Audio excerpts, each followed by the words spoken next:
Trump మంగళవారం కబుర్లు ఇంకా ఆపట్లేదన్నమాట. తాజాగా మరికొన్ని వ్యాఖ్యలు చేశాడు. యుద్ధం అంటూ స్టార్ట్ చేస్తాడు, హాట్ అంటాడు, పాట్ అంటాడు. మళ్ళీ ఒక 4 రోజుల తర్వాత మళ్ళీ ఇరాన్తో మొత్తం పగలగొట్టించేసుకొని ఒక కామెంట్స్ చేస్తాడనమాట. చర్చలకు పిలుస్తున్నాం, మీరు చర్చలకు వస్తే కూర్చొని మాట్లాడుకుందాం అని చెప్తాడు.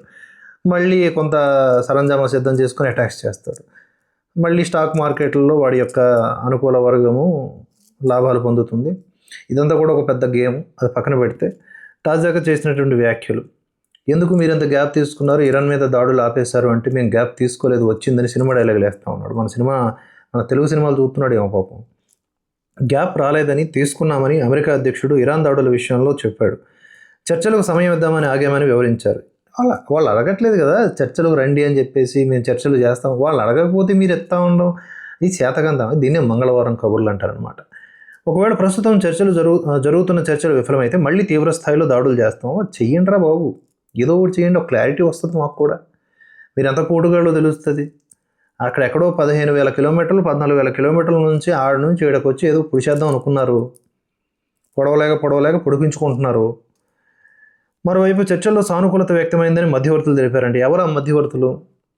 ఆ పాకీగాడు, ఇంకెవడో, లేకపోతే హూతీలు, హెజ్బుల్లాలు, ఇలాంటి వాళ్ళు తప్ప ఇంకెవరైనా ఉన్నారా ఇంక మధ్యవర్తులు? మేము మీకే నమ్మకం లేదు. ఇక సౌదీ అరేబియా పైన ఇరాక్లోని ఇరాన్ అనుకూల మిలిటెంట్లు దాడులు కొనసాగించారు. అయిపోయాయి. తాము 2 డ్రోన్లను కూల్చివేశామని జోర్డాన్ ప్రకటించింది. అయిపోయాయి. గత వారాంతం నుంచి అమెరికా, ఇరాన్ పరస్పరం దాడులు చేసుకోలేదు. అంటే వాళ్ళు కొట్టుకుంటా ఉంటే చూసుకుంటా ఉంది. ఈ చలికాచుకునేటటువంటి వ్యవహారం అమెరికాకి చిన్నప్పటి నుంచి, అదే పుట్టినప్పటి నుంచి ఉంది. దాని బతుకే జనాల్ని, రెడ్ ఇండియన్స్ని దారుణంగా చంపి ఆ దేశాన్ని తయారు చేసుకున్న చరిత్ర అది. అమెరికా దాడులను ఆపడం వల్లే తాము ఆపామని ఇరాన్ వెల్లడించింది. అమెరికా ఆపుద్ది, మీరు కొట్టుకుంటున్నారుగా, మీ గల్ఫ్ కంట్రీస్తో మీరు కొట్టుకుస్తున్నారుగా.